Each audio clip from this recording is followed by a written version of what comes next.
Price the Lord welcome friends. வணக்கம் YouTube நேரில்.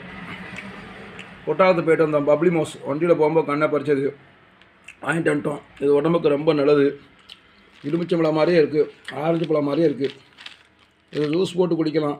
நாட்டு சக்கரை போட்டு, அளவாக நாட்டு சக்கரை போட்டு நல்லா இதை எடுத்துகிட்டு கைட்டு பசஞ்சு வடிகட்டி குடித்தா உடம்புக்கு ரொம்ப நல்லது. வெறும் வயிற்றில் எம்டி ஸ்டொமக்கில் குடித்தா உடம்புக்கு நல்லது, ஹேருக்கு நல்லது. பப்ளி மோஸ் குற்றாலத்துக்கு போயிருந்தோம் குளிக்க. அப்படியே வரும்போது பார்த்தோம், கண்ணை பறிச்சது. வண்டியை நிப்பாட்டணும், கார் நிப்பாட்டு வாங்கிட்டு வந்தோம். சப்ஸ்கிரைப் பண்ணுங்கள், லைக் பண்ணுங்கள், ஷேர் பண்ணுங்கள், கமெண்ட் பண்ணுங்கள், வாழ்த்துக்கள் சொல்லுங்கள். God bless you. மற்றவங்களுக்கு இதை ஷேர் பண்ணுங்கள். பப்ளி மோஸ், இதுதான் பப்ளி மோஸ். குஜராத்தில் வைக்காங்க. இது சவுதி ஈச்சங்காய். இதுதான் பப்ளி மோஸ்.